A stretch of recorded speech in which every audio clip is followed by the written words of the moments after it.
السلام علیکم، آپ دیکھ رہے ہیں پروگرام نیوز آر اور میں ہوں بطول راجپوت۔ آج ایک بہت اہم پولیٹیکل ڈیولپمنٹ ہوئی جو کہ ایکسپیکٹ کی جا رہی تھی۔ پی ڈی ایم اور پی ٹی آئی کی طرف سے ہمیں کوئی واضح سیاسی اسٹریٹجی تو نظر نہیں آتی، لیکن سیاسی چالوں کا جو امکانات ہے وہ کم ہوتے ہوئے بھی دکھائی نہیں دے رہے۔ جب پہلے پی ٹی آئی کے کچھ ممبران کے استعفے منظور کیے گئے تھے تو ایکسپیکٹ کیا جا رہا تھا کہ راجہ پرویز اشرف صاحب ایسی دوبارہ کوئی موو کر سکتے ہیں، اور اب باقاعدہ طور پہ P T I national assembly کا حصہ نہیں رہے گئے۔ اس کے پروبیبلی 2 ارکان ایسے جن کے منظور نہیں ہوئے، بلکہ صرف وہی ارکان رہ گئے جو منرف تھے۔ تو ایسے میں پی ٹی آئی کیا راستہ اختیار کرے گی؟ کیا وہ ہائی کورٹ جا سکتی ہے؟ کیا اسپیکر کے اس موو کو چیلنج کیا جا سکتا ہے؟ اس پہ بھی بات کریں گے، اور آج اس حوالے سے بھی بات کریں گے کہ پاکستان کی معیشت کس طرف جاری ہے، کیونکہ اسٹیٹ بینک کے گورنر نے کہا ہے کہ مزید کچھ ایسے اقدامات لیے جا سکتے ہیں مہنگائی بڑھنے کی وجہ سے جو کہ عام آدمی پہ بوجھ ڈالے۔ ایسی سچویشن میں گورنمنٹ کو کیا سٹیپس لینے چاہیے، اور کون سے ایسے چیلنجز ہیں جو عام آدمی اور پاکستان کے مختلف معاشی سیکٹرز کی طرف بڑھ سکتے ہیں۔ کل بھی ہم نے پروگرام میں راؤ انوار کی بریت کے حوالے سے ذکر کیا تھا، آج اس پہ تفصیل سے بات کریں گے اس فیصلے کے اوپر۔ اور جو لوڈ شیڈنگ کا سلسلہ ہے وہ کل ختم تو ہو گیا تھا، رات گئے ہم نے دیکھا کہ مختلف شہروں میں بحال ہو گئی تھی بجلی، لیکن آج بھی یہ شکایات موصول ہو رہی ہیں۔ اس پہ بھی بات کریں گے کہ یہ جو ایک لمبا بریک ڈاؤن ہم نے شٹ ڈاؤن دیکھا تھا، کیا یہ مکمل طور پہ ختم ہو گیا، اور اس کی ٹیکنیکل ریزنز کے علاوہ بھی کیا کوئی وجوہات تھیں، اس پہ بھی بات کریں گے۔ اس وقت میرے ساتھ پروگرام میں سید طیب صاحب موجود ہیں، ماہر قانون ہیں، افضل خان صاحب موجود ہیں، سابق سیکریٹری الیکشن کمیشن۔ بہت شکریہ آپ دونوں کا پروگرام میں جوائن کرنے سے پہلے۔ افضل خان صاحب، مجھے یہ بتائیے گا کہ اب آپشن کیا ہے پاکستان تحریک انصاف کے پاس، کیونکہ ایک اوپینین یہ ہے کہ اسپیکر قومی اسمبلی کی جانب سے استعفے منظور ہونے کے بعد الیکشن کمیشن کے پاس اختیارات محدود رہ جاتے ہیں، کیونکہ وہ آرٹیکل 64 کے تحت صرف ڈی نوٹیفائی کر سکتا ہے۔ اب پی ٹی آئی کے پاس کیا آپشن ہے؟ کیا کورٹ جائیں گے؟ اس سے پہلے یہ جو کام ہے یہ تو قابل اعتراض سوری، لیکن ایک چیز الیکشن کمیشن نے کی ہے کہ مجھے بھی یقین ہے کہ اگلے 12 ہفتوں میں انتخابات ہوں گے، اور اچانک جب انتخابات کا ایک دفعہ شیڈول اناؤنس ہو جائے گا تو ووٹرز کی رجسٹریشن نہیں ہو سکتی اور ووٹ ٹرانسفر نہیں ہو سکتے۔ اور الیکشن کمیشن نے سب لوگوں سے کہا ہے کہ جی آپ اپنا ووٹ چیک بھی کر لیں، اور اپنا ووٹ جو ہے اس کی رجسٹریشن اگر کرنی ہے وہ کر لیں، اور ٹرانسفر کرنا ہے تو وہ کر لیں۔ دوسری بات آپ نے پوچھا ہے کہ پی ٹی آئی کے پاس آپشن کیا ہے، آپ کو آواز آ رہی ہے؟ جی جی۔ اچھا، پی ٹی آئی کے پاس آپشن کے طور پہ میں آپ کو تھوڑا سا بطول اس کو وضاحت سے بتانا چاہتا ہوں کہ جب آج سے 10 مہینے پہلے ان ارکان نے استعفے دے دیے تھے، فلور آف دی ہاؤس پہ دے دیے تھے، اور ان کے اپنے ڈپٹی اسپیکر نے اس کو قبول کر لیا تھا، اس کے بعد سے بیسیکلی غیر آئینی اقدامات لیے جا رہے ہیں۔ پچھلے 10 مہینے سے یہ تمام حلقے جو 150 کے قریب بنتے ہیں ان کو ڈس انفرینچائز کیا گیا ہے۔ یہ آئین میں یہ ہے کہ اگر بندہ فوت بھی ہو جائے تو وہ سیٹ 60 دن سے زیادہ خالی نہیں رکھی جا سکتی۔ یہاں پہ جو سیاست ہو رہی ہے اس سیاست میں آئین، اخلاق اور جمہوریت کے بیسک اصولوں کی منافی اقدامات کیے جا رہے ہیں۔ بات یہ ہے کہ یا تو اچھا پھر یہ اس کو کس نے اختیار دیا کہ وہ جو قبول استعفے ہیں وہ ناقبول ہو گئے، چلو ناقبول ہو گئے، اس کے بعد جب ان سے پوچھا جائے اور عدالت پوچھے گی ان سے کہ وہ 11 جو آپ نے پہلے قبول کیے وہ کس بات پہ کیے، اس کے بعد یہ باقی کو اس طرح قسطوں میں آپ کو کس نے یہ اختیار دیا ہے کہ آپ اس طریقے سے اس علاقے، اس پورے جو 150 کانسٹیٹوینسیز کے کروڑوں لوگوں کو آپ ڈس انفرینچائز کرتے ہیں، یعنی ان کی نمائندگی نہیں رہتی ہاؤس میں۔ یہ بیسکلی قانون نہیں، آئین کے دیکھیں سب سے جو مقدم ہوتا ہے، مقدس ہے، وہ آئین ہے، اس کے بعد قانون ہے، اس کے بعد رولز اینڈ ریگولیشن ہوتی ہیں۔ لیکن افضل خان صاحب، میں اس میں سیاسی بحث میں نہیں پڑھنا چاہتی، لیکن جسٹ ٹو انڈرسٹینڈ دس، راجہ پرویز اشرف صاحب پہلے بھی کہتے رہے کہ اگر آپ نے استعفیٰ نہیں دیا تو ویریفائی کروا لیں، پھر ویریفائی کرنے کے لیے بھی ان کو دقت تھی پی ٹی آئی کو کہ کیوب میں لگنا پڑے گا۔ نہیں، جب وہ گئے تو وہ اپنی کمرہ چھوڑ کے چلے گئے، اور بات یہ ہے کہ ایک چیز دیکھو، حقیقت ہوتی ہے بطول، ہمیں اس سے آنکھیں بند نہیں کرنی چاہیے کہ یہ جو سیاستدان ہیں ان میں سے کوئی بھی فرشتہ نہیں ہے، ان کا جو ماضی ہے ان میں یقیناً ایسی چیزیں ہوتی ہیں، اور اگر وہ اکیلے وہ بلانا چاہتے تھے اور اکیلے جانے میں ظاہر ہے کہ وہاں پہ ایکس وائی زی کی جو پریشرز ہیں اس سے بچانے کے لیے وہ اکٹھے چلے گئے. جب اکٹھے چلے گئے تو وہ جو اسپیکر ہے, جس کو میں حقیقتاً اس امپورٹڈ حکومت کو میں نہیں مانتا, یہ فارن امپورٹڈ یا یہ امپوزڈ گورنمنٹ ہے, جس میں وہ تمام پارٹیاں جو کل تک ایک دوسرے کو کاٹ رہی تھیں آج وہ ایک دوسرے کو چاٹ رہی ہیں. ایکچولی یہ سارا ایک مصنوعی قسم کی حکومت ٹھیک ہے افضل ہے. خان صاحب, فرینکلی اس وقت آپ پی ٹی آئی کے ترجمان زیادہ ساؤنڈ کر رہے ہیں, election expert come, I am sorry but بہت افسوس کی بات ہے, میں نے تو پی ٹی آئی کا نام بھی نہیں دیا, لیکن غلط کو غلط کہنا سچ ٹی وی کا بھی کام ہے. آپ کا نام سچ ہے اور سچ بولنے جی کی آپ بالکل, میں اسی لیے آپ کی میرے بات خیال سن میں رہے ہیں. برداشت بالکل نہیں ہے. جی آپ میرے ساتھ ہی رہیے گا. سید طیب صاحب میرے ساتھ موجود ہیں, ماہر قانون ہے. طیب صاحب, اسپیکر کے اقدام کو عدالت میں چیلنج کرنے سے استثناء حاصل ہے اور آئین کی خلاف ورزی کی صورت میں عدالت اسپیکر کے اقدام کے خلاف فیصلہ کر سکتی ہے. اب ہائی کورٹ میں آپ کو لگے گا کہ پی ٹی آئی کو ریلیف مل سکتا ہے, کیونکہ ایسی کوئی مثال تو ماضی میں نظر نہیں آتی. عدالت کا کیا موڈ لگ رہا ہے آپ کو؟ دیکھیے, پہلی بات تو یہ کہ آرٹیکل آف کانسٹیٹیوشن جو ہے, آرٹیکل 64 آف دا کانسٹیٹیوشن بہت کلیئر ہے, جو کہ اس بات پر ہے اگر کوئی آدمی, کوئی ممبر آف دا اسمبلی اپنا ریزگنیشن دیتا ہے اسپیکر کو, تو اسپیکر نے صرف یہ دیکھنا ہے کہ رضاکارانہ طور پر ہونا چاہیے ریزگنیشن جو ہے, اور کوئی اس کے اوپر کوئی پریشر نہیں ہونا چاہیے.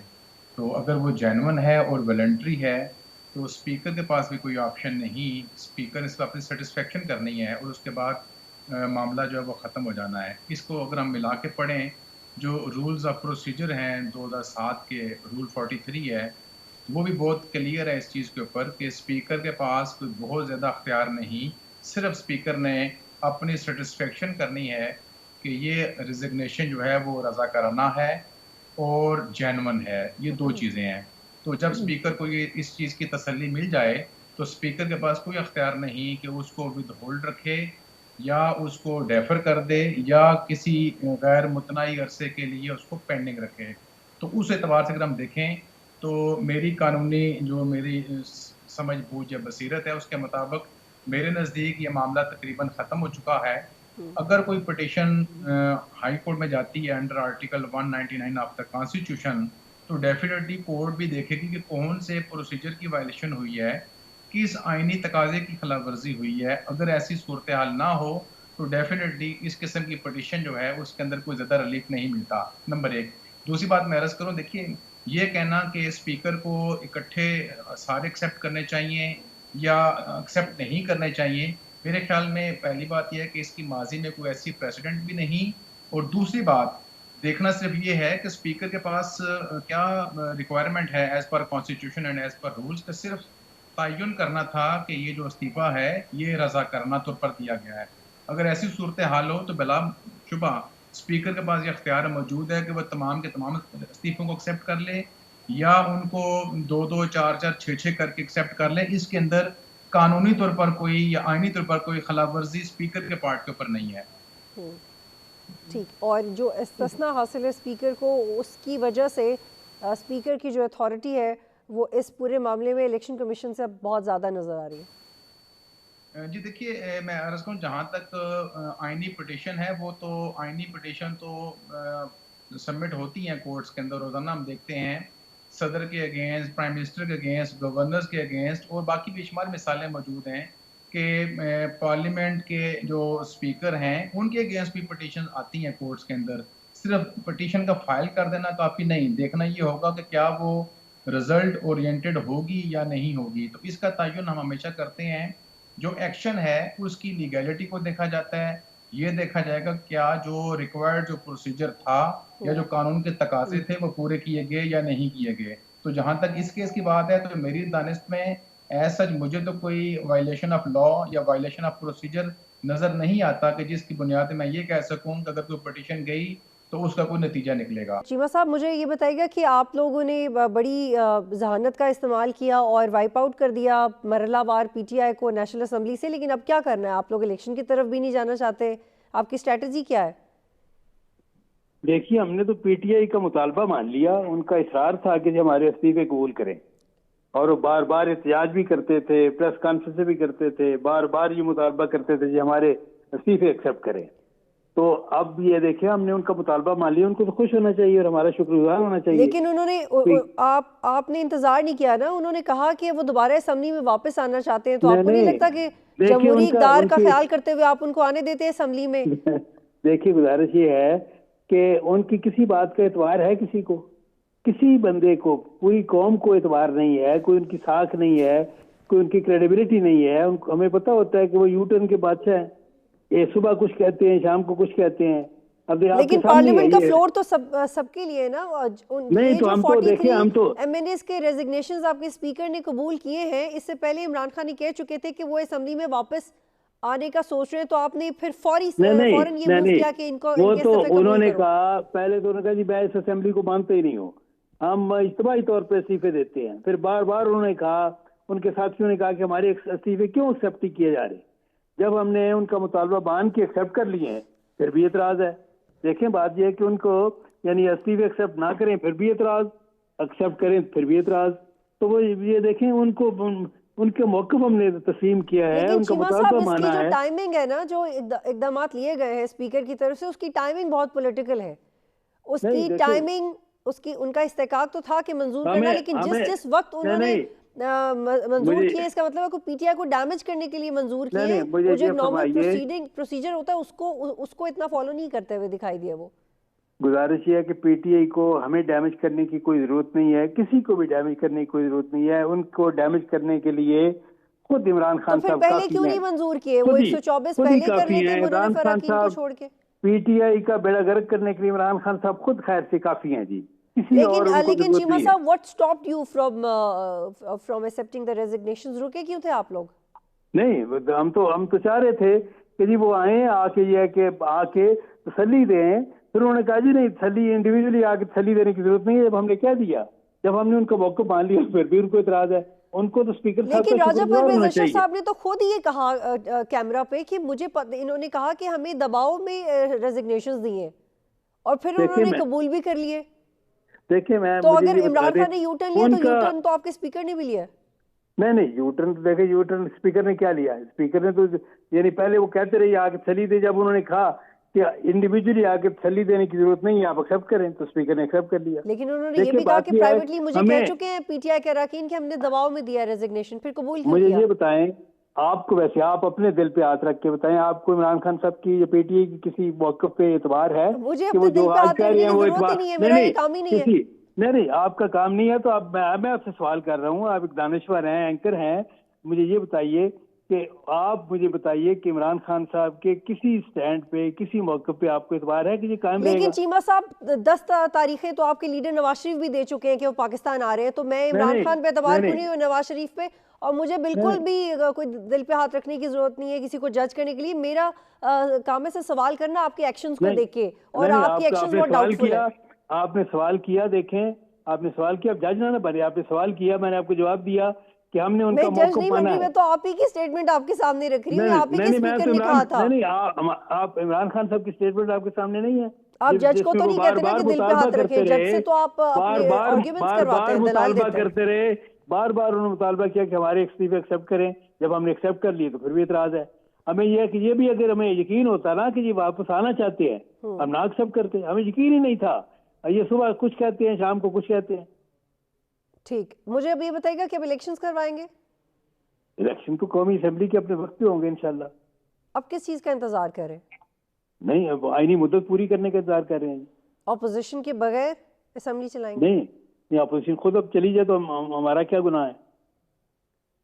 ہم تو ان کو بار بار کہتے رہے کہ واپس آپ آئیں, واپس آئیں, واپس متاثر آئیں. ہو رہا ہے نا. بڑے بڑے دانشوروں نے, میں تو خیر دانشور نہیں ہوں, لیکن بڑے بڑے دانشوروں نے آپ پہ تنقید کی کہ آپ کو موقع دینا چاہیے تھا, آنے دینا چاہیے تھا پی ٹی آئی کو نظام جو اسمبلی میں. متاثر ہو رہا ہے تو اس کی ذمہ دار عمران خان ہے نا, جنہوں نے بائیکاٹ کیا اور استعفے دیے اور نکل گئے ایوان سے. بلکہ وہ تو اس اسمبلی کو بھی ایک سیاست سے توڑ کے چلے گئے تھے, آپ کو یاد ہے. اور پھر کہتے رہے میں تو اس اسمبلی کو مانتا ہی نہیں ہوں. ٹھیک ہے, بہت شکریہ ڈاکٹر نثار چیمہ صاحب ہمیں جوائن کر رہے تھے. یہاں پہ ایک بریک لیتے ہیں.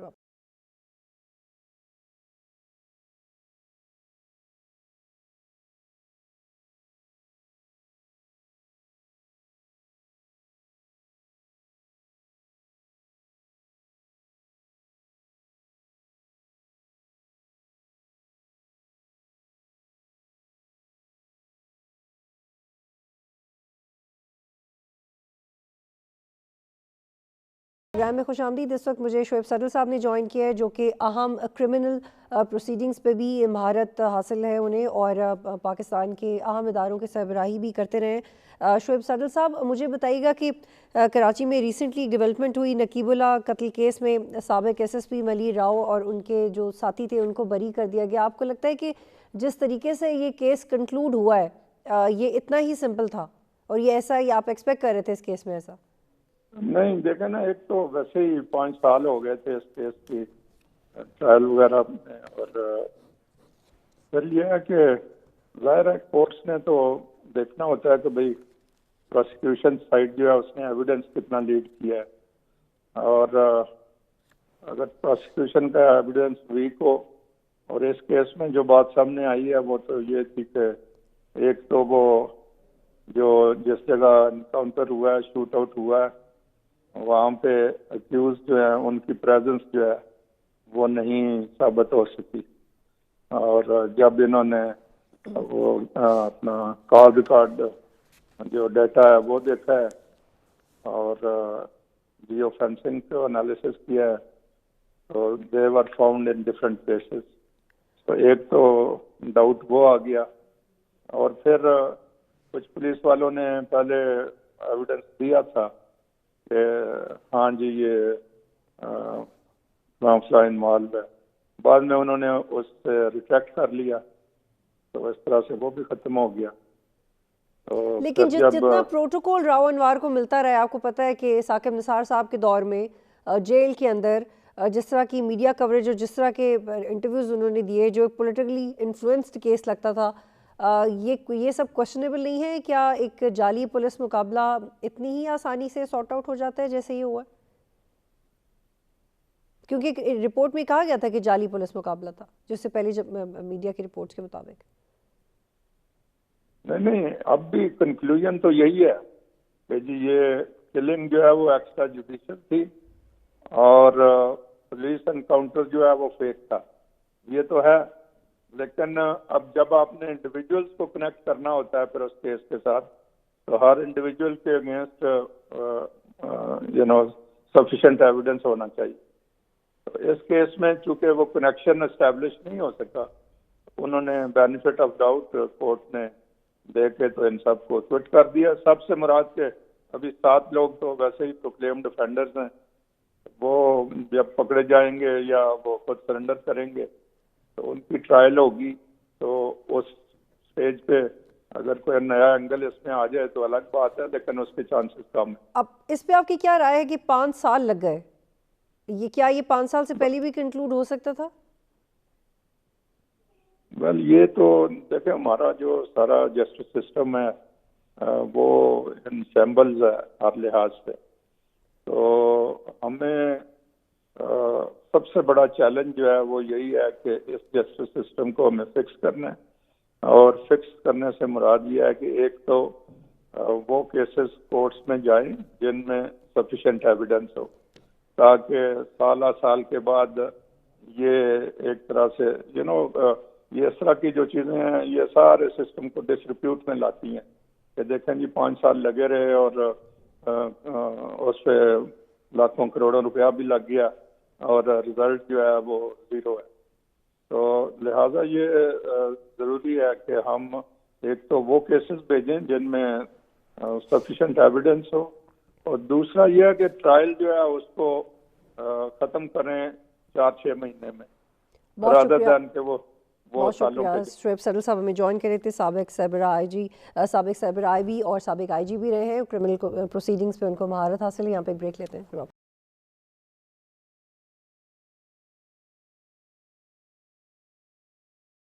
میں خوش آمدید. اس وقت ڈاکٹر شاہد حسن صدیقی ماہر معاشیات میرے ساتھ موجود ہیں. بہت شکریہ ڈاکٹر صاحب جوائن کرنے کے لیے.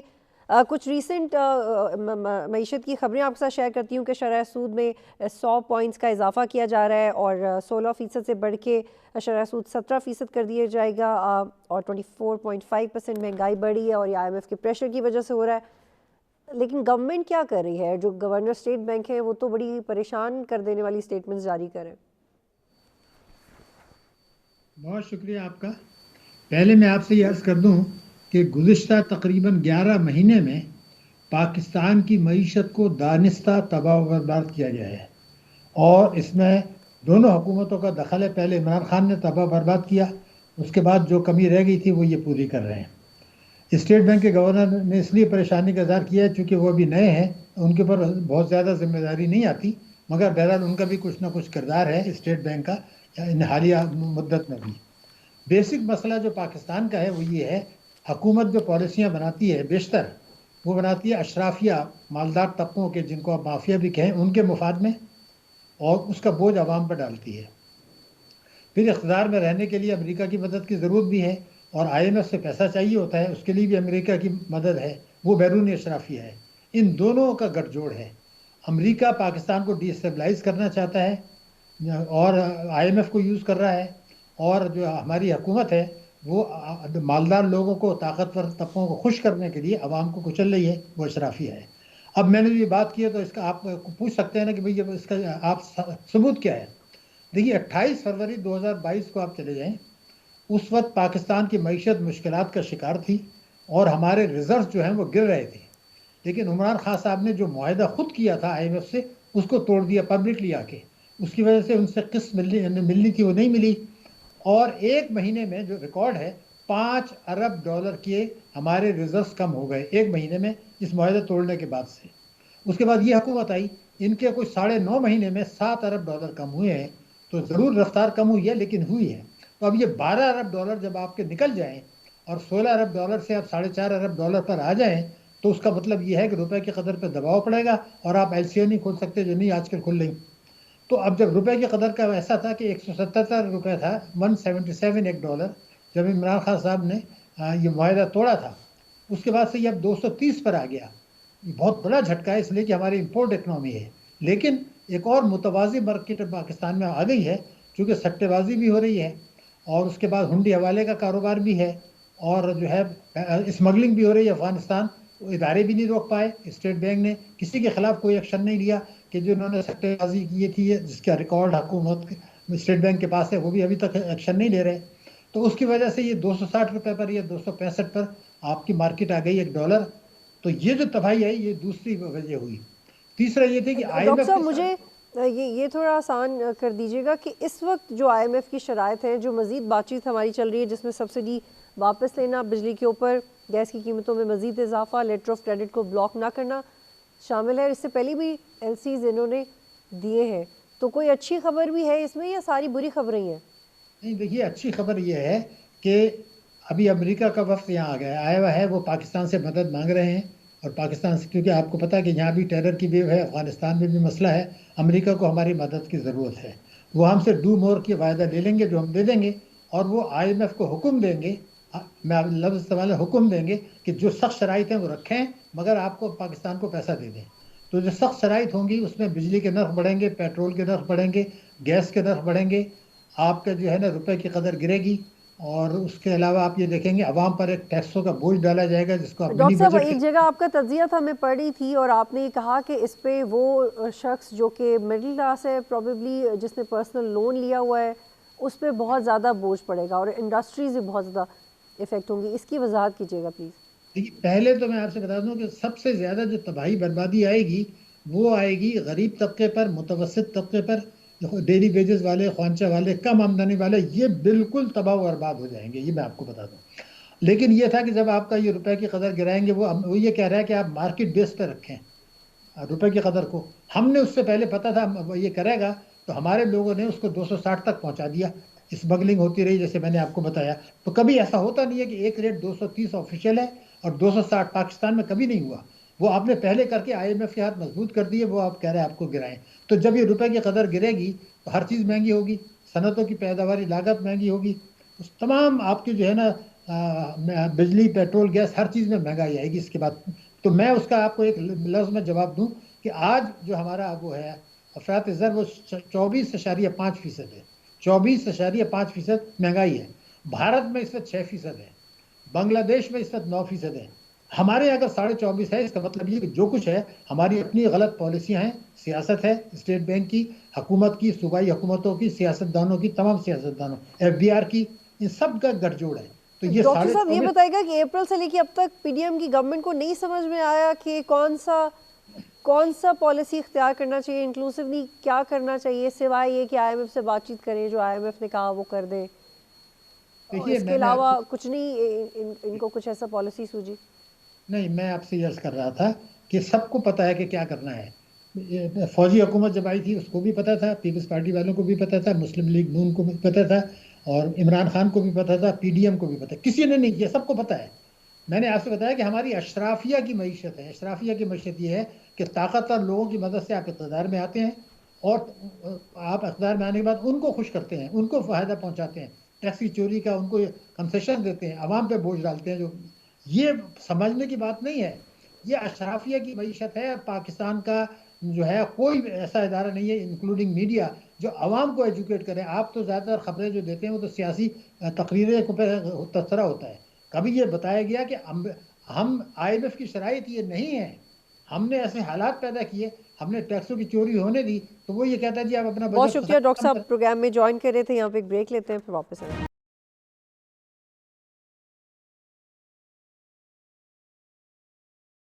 پروگرام میں خوش آمدید. اس وقت فیاض چودھری صاحب نے مجھے جوائن کیا ہے، انرجی ایکسپرٹ ہیں.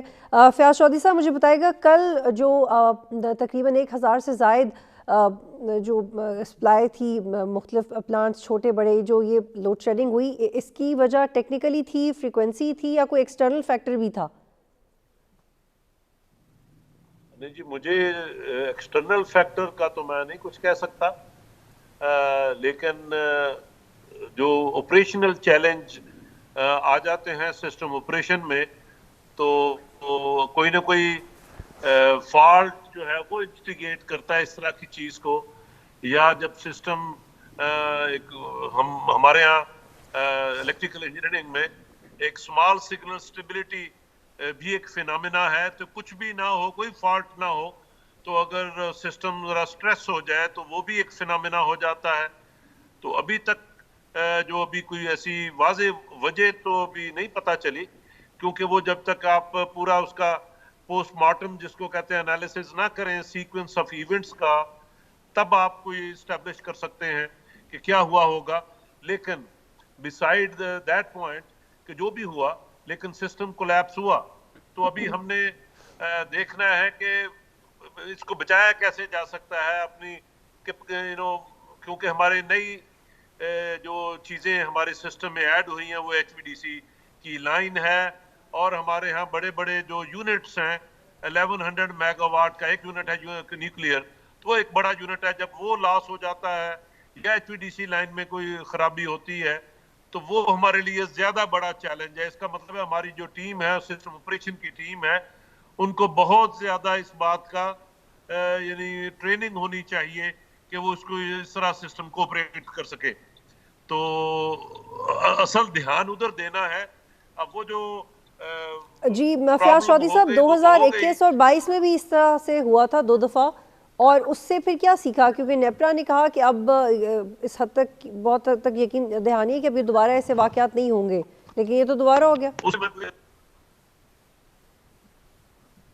جی بالکل سے آپ صحیح کہہ رہی ہیں، اور اس سے بہت زیادہ جو لیسنز لرنڈ ہیں ان کو جلدی ہی امپلیمنٹ کرنا چاہیے. اس کے لیے میں اس کا تھوڑا حصہ بھی ہوں. ایک این ٹی ڈی سی نے اسٹڈیز ایکٹیویٹ کی ہوئی ہیں which are going on at the moment.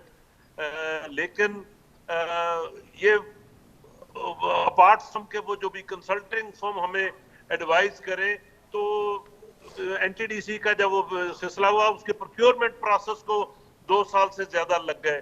اس میں کیونکہ فارن فنڈنگ ایجنسیز انوالوڈ ہوتی ہیں، آپ کا پروسیس ہے، یہ سب چیزیں جو ہے نا، وہ اس لیے ہماری ان ہاؤس کیپیبلٹی بلڈ کرنا وہ بڑا ضروری ہے. تو بہت ہی اسپیشلائزڈ جب کام ہو تو آپ کو باہر سے کرانا چاہیے. ادروائز این پی ہمارا جو سسٹم کنٹرول سینٹر ہے یا ہمارے این ٹی ڈی سی کے جو لوگ ہیں، ان کی ٹریننگ بہت امپورٹنٹ ہے، جو اکثر ہمارے اداروں میں نیگلیکٹ ہو جاتی. تو یہ بہت ضروری ہے. جو ہم نئے خاص کر جو یونٹس ایڈ ہوئے ہیں، وہ سنگل آؤٹیج ہی بہت زیادہ بڑا. فیاض چودھری صاحب، اس بات کی بھی وضاحت کیجیے گا کہ خرم دستگیر صاحب نے کہا کہ ہم تو مہنگے پلانس استعمال نہیں کرتے، کہ عوام پہ بوجھ نہ آئے، تو جو پلانس استعمال کر رہے ہیں یہ how do you get this? جی میں اس کو وہ صحیح اسٹریٹجی نہیں ہے.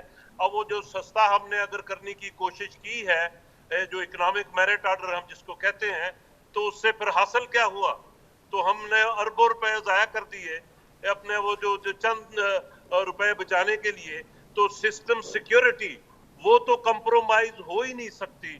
تو اس کا ہمارے ریگولیٹر کو بھی بہت اچھا اندازہ ہونا چاہیے، اور ہمارے باقی حکومتی اداروں کو بھی بہت اچھا اندازہ ہونا چاہیے کہ آپ یہ اس پہ کمپرومائز، سسٹم سیکیورٹی پہ کمپرومائز نہیں کیا جا سکتا. بہت شکریہ فیاض چودھری صاحب پروگرام میں جوائن کر رہے تھے. ناظرین پروگرام دیکھنے کا شکریہ. اللہ حافظ.